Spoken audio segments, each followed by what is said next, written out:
Rachel Hirsch had never given her dreams much thought.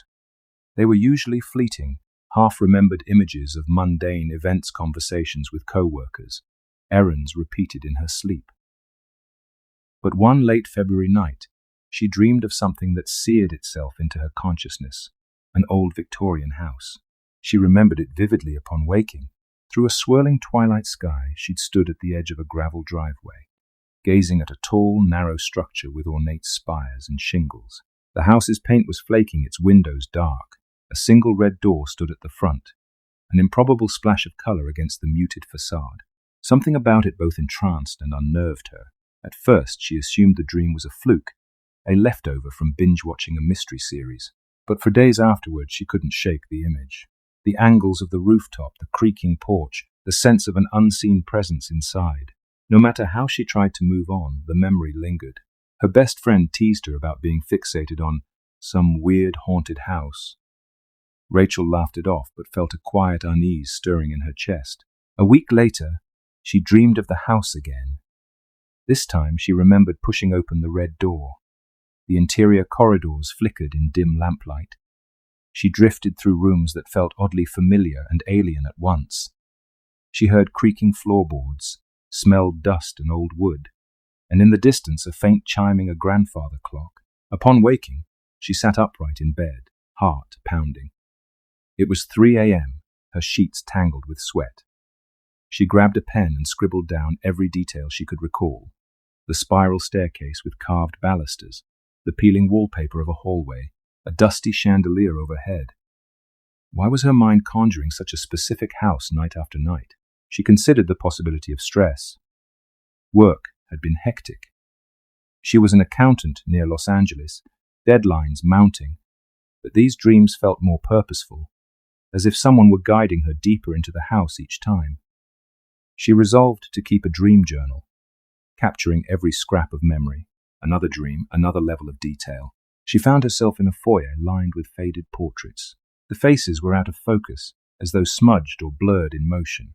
She couldn't make out their features, just shapes of heads and bodies in Victorian attire.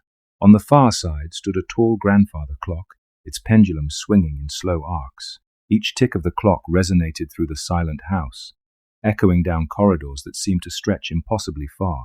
A persistent feeling washed over her. This is your house. The thought was irrational. She'd never stepped foot in an actual Victorian home. She lived in a modern apartment building, all glass and steel. Yet in the dream, the house welcomed her with an inexplicable familiarity. When morning arrived, she felt oddly drained, as though she'd spent the night truly wandering dusty halls. She confided in her mother, who suggested that maybe it was a symbol, some unconscious longing for stability, or a representation of hidden memories. Rachel wasn't sure. All she knew was each dream ended just before she reached a certain room at the back. The door to that room was always locked, and she'd wake just as she tried the handle. Weeks stretched on. The dream recurred every few nights, each time unveiling fresh details. A tarnished doorknob, an embroidered pattern on the carpets, a squeaking rocking chair on an upstairs landing. She could practically smell the old varnish and feel the chill of the house's interior.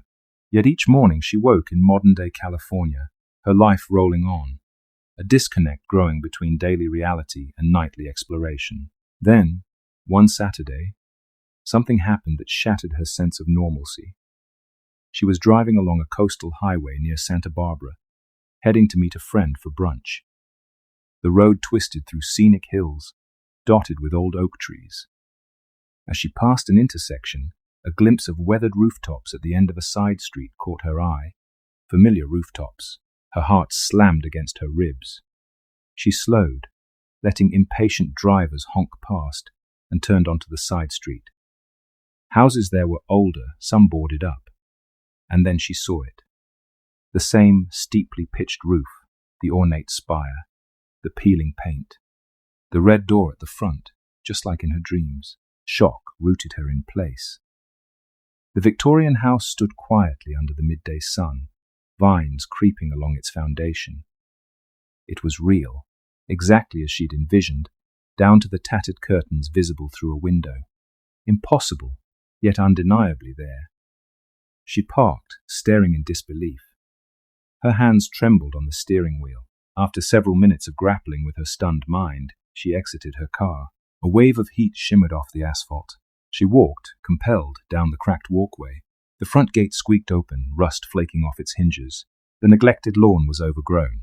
In broad daylight, the house seemed less ominous than in her dreams, yet her nerves prickled. She half expected the door to open on its own. There it was, the distinctive red door, paint-chipped, a brass knocker shaped like a lion's head. She hesitated on the porch. A hush fell over the street, as if the ocean breeze paused. She tested the doorknob, finding it unlocked. It swung inward with a faint groan. Her skin crawled. In her dreams, she'd just open the door and walk in. Was she really doing the same now in reality? Steeling herself, she peeked inside. A stale odor of dust and disuse wafted out. Shadows from uncurtained windows lay across a foyer. It matched her vision so precisely that tears stung her eyes. She felt the press of something intangible, like the house recognized her. Yet rational alarm bells clanged in her mind. This was trespassing, potentially unsafe. She could call the police or the local city records office. But curiosity overrode caution. Summoning a shaky breath, Rachel stepped across the threshold. The foyer was exactly as in her dreams. The scuffed floorboards, the musty wallpaper, a neglected chandelier overhead. On the right wall hung a row of portraits in oval frames. In the gloom, she couldn't see them clearly. She rummaged for her phone, turning on the flashlight. The beam revealed half-blurred faces in antique clothing. The paint on the canvases seemed smudged or worn away. Just like her dreams, a wave of déjà vu struck, overwhelming her senses. This was no random house. It was the same place she walked in her sleep. She almost expected to see the grandfather clock. She ventured deeper, flashlight trembling in her hand. Past a narrow hallway, she found it. An old grandfather clock with a cracked glass face. The pendulum was still. She touched the wood casing, heart hammering with the familiarity. "Hello," she called softly, voice echoing. Silence.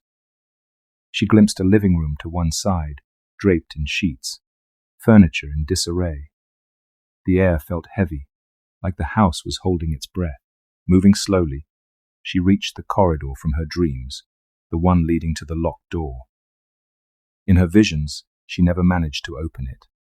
But now, here in real life, she approached the end of the hall.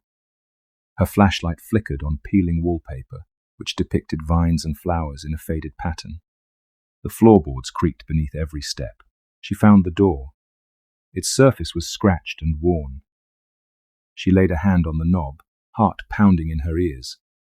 Something told her not to open it. But a stronger compulsion, the same that led her here, insisted she must. She twisted the knob, locked. She rattled it, but it refused to budge.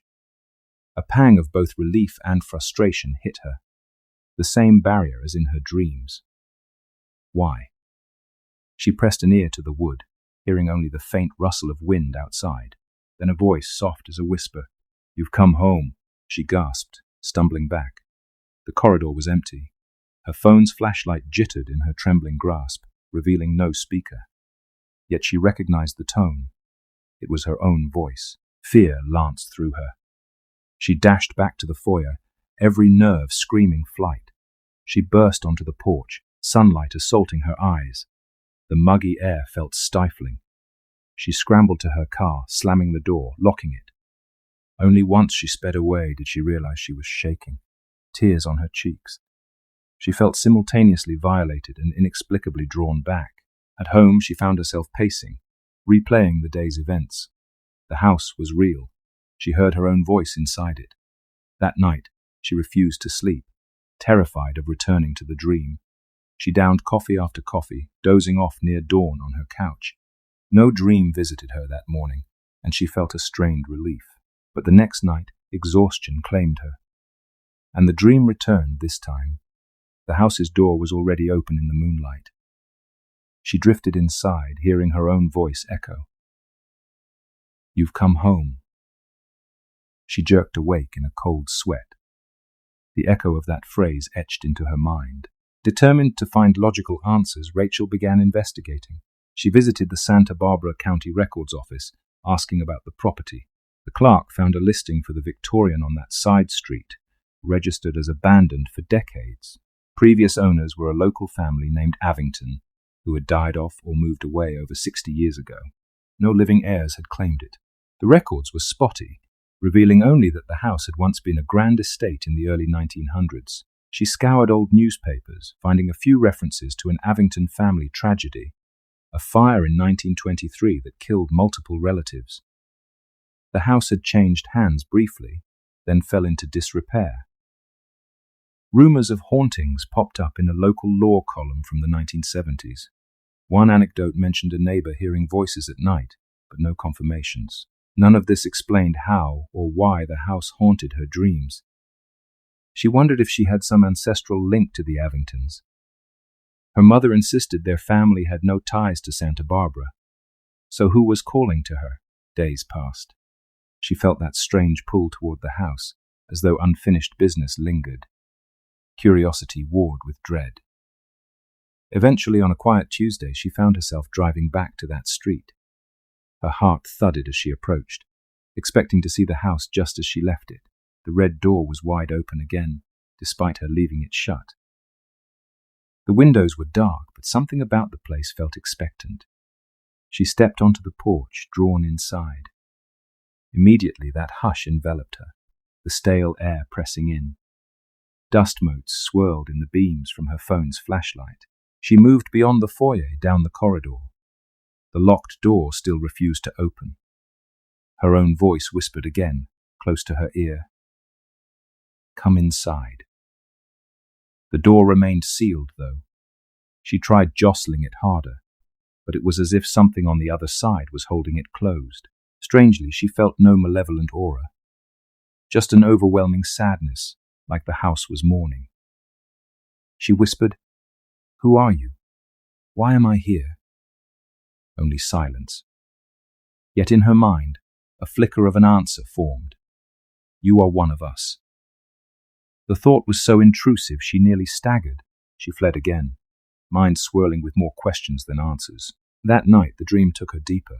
She found herself standing before the family portraits in the foyer. This time, the faces weren't blurred. She saw a distinguished older man in a frock coat, a severe woman wearing pearls, two children in old-fashioned clothes. A chill spread through her as she recognized her own face superimposed over the daughter in one portrait, though younger, wearing a 1900s dress. She woke, heart hammering. Had the dream changed the painting? Or was the painting revealing a truth? She dreaded the idea that her face might appear in the actual portrait if she returned to the house. It felt impossible. Yet everything about this situation defied logic. Over the next few nights, her dreams unveiled a haunting narrative. She sensed the family that once lived there. Tension, tragedy, and a hidden secret. Flickers of memory that weren't hers. The father arguing in the study, the mother sobbing at the top of the stairs, someone locking the back door to keep the child in. She felt the child's fear, her longing to escape. Then the dream would collapse, leaving her breathless in bed. Her reflection in the mirror each morning showed dark circles, signs of strain. She confided in a close friend, Paige, who listened with concern. Paige suggested therapy or a psychic reading. Rachel dismissed the psychic idea, but couldn't deny she was unraveling. The pull of the house, the living dream, the sense of belonging, none of it made sense. On her third visit, determined to unravel the puzzle, she entered midday with a crowbar in tow. The house's atmosphere felt heavier. She navigated to the old grandfather clock. It stood silent, but she felt compelled to open its casing. Inside, dust coated the gears. She spotted a folded scrap of paper tucked behind the pendulum. She plucked it out.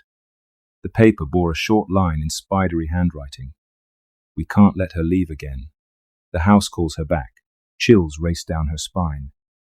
Who was her? The daughter from the past?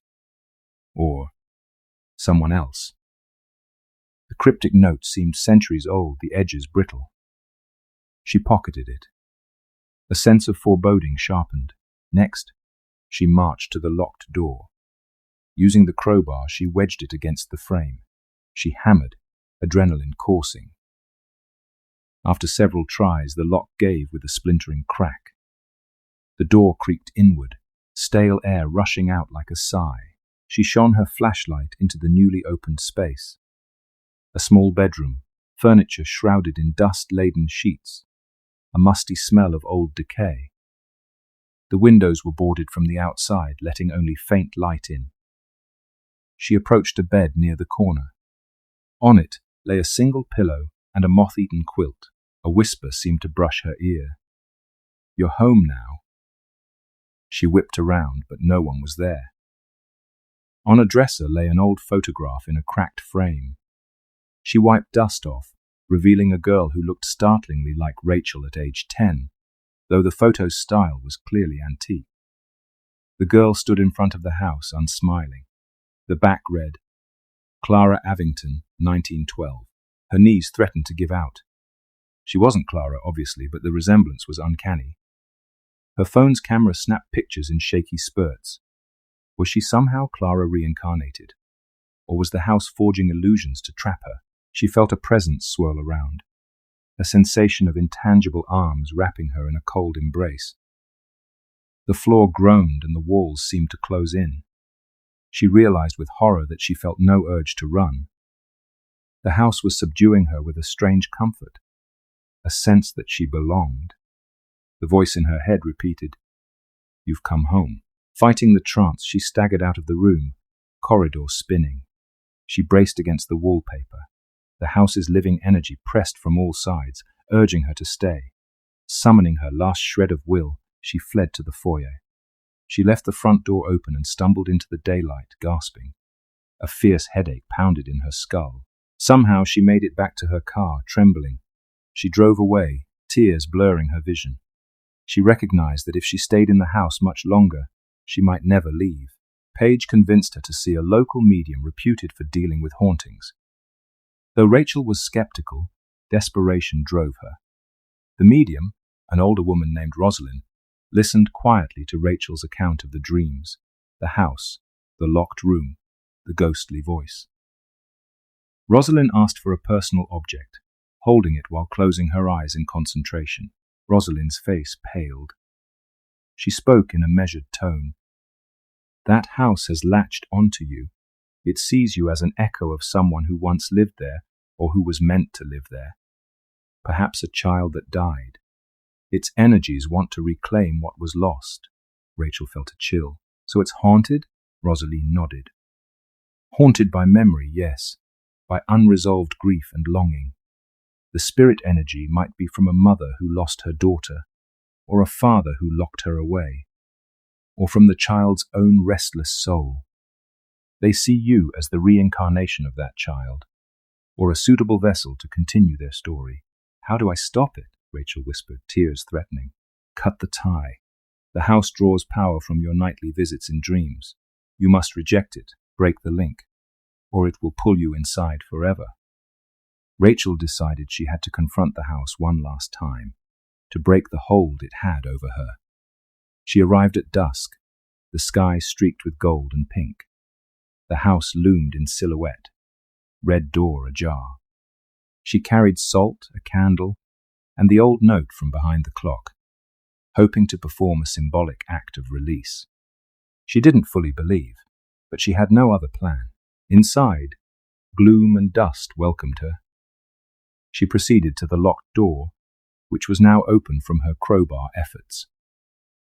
The bedroom beyond was cast in deep shadows. She stepped inside, noticing the photograph on the dresser. The house seemed alive with tension. An invisible wind rustled the curtains, though the windows were boarded. She lit the candle, laid salt lines along the threshold, recalling bits of advice Rosalind offered. She read the note aloud. "We can't let her leave again. The house calls her back." Then she spoke firmly. "I am not your child. I release you. You must let me go." Silence. Then a low creak, as though the walls themselves moaned. She felt a rush of cold air. The door slammed shut behind her with a thunderous crash. The candle flickered wildly. Fear clawed at her, but she forced herself to stand tall. The bedroom wavered, and for an instant she saw a superimposed scene, A young girl locked in this same room weeping, banging on the door to be let out. The father's voice from beyond, forbidding her to leave. The mother pleading. Then the father brandishing a key. A sense of tragedy enveloped Rachel. The child had died here, alone, or possibly in the subsequent fire. That anguish stained the house, yearning for the child's return. Tears blurred Rachel's vision. She said softly, "I'm sorry you were hurt, but I can't be your child. I'm leaving." She flung the salt across the threshold, reciting a small prayer. "This space is mine. I deny your claim." A furious gust blew, extinguishing the candle. Darkness swallowed her. She fumbled for her phone's flashlight, only to see the reflection of a faint shape, a girl in old-fashioned dress, eyes wide, face identical to Rachel's younger self. The spirit gazed with sorrowful longing. Shaken yet resolute, Rachel repeated, "This life is mine. I set you free. Your pain is not mine." The girl's figure trembled, flickering. The house groaned again, the walls seeming to quake. The floorboards rattled. Rachel reached the door, yanking it open despite some invisible force resisting her. She stumbled back into the corridor. The entire structure felt on the verge of collapse, like a psychic storm raging. Dust rained from the ceiling. She dashed to the foyer. The portrait frames rattled. A final glimpse showed the once blurred portraits now revealing distinct faces twisted in anguish. Then she burst outside. The moment she crossed the threshold, a deafening silence fell behind her. The red door slammed shut with an echo that reverberated across the empty street. She clutched her chest, tears mixing with sweat. The house had let her go, or she had broken its power. She sensed the severed link, the finality. Rachel never dreamed of the house again. Her nights turned peaceful, free of swirling corridors and locked rooms. She told Paige bits of what happened. Paige listened in awe, relieved that Rachel seemed calmer. On a sunny afternoon, Rachel drove by that side street out of curiosity. She found an empty lot where the Victorian once stood. The entire property was gone, as if demolished. No signage, no rubble, only overgrown weeds. She asked neighbours, but they claimed no Victorian house had been there for years. Maybe she was mixing up addresses. They remembered a house being bulldozed decades ago. She gazed at the vacant lot, heart pounding. Had she hallucinated everything? She pulled out her phone to find pictures from that day. The folder was empty. All evidence vanished, except the note she'd carried from behind the clock. She still had it, brittle in her glove compartment, reading, "We can't let her leave again. The house calls her back." A final reminder that it was real. In the following months, she lived with a heightened sense of awe and wariness. She sometimes wondered if the house truly existed in a twilight realm between dream and reality, beckoning those with a hidden tie to its tragedy, or if some cosmic twist allowed her to cross paths with a restless spirit wanting closure. Yet she found peace in the knowledge that her nights were her own again. She'd faced the house that appeared in her dreams, confronted its sorrowful secret, and broken free of its hold. Now, whenever she closed her eyes at night, she saw only the comforting darkness. No corridors, no red door. And in the distance, the faint echo of a child's voice fading, released at last.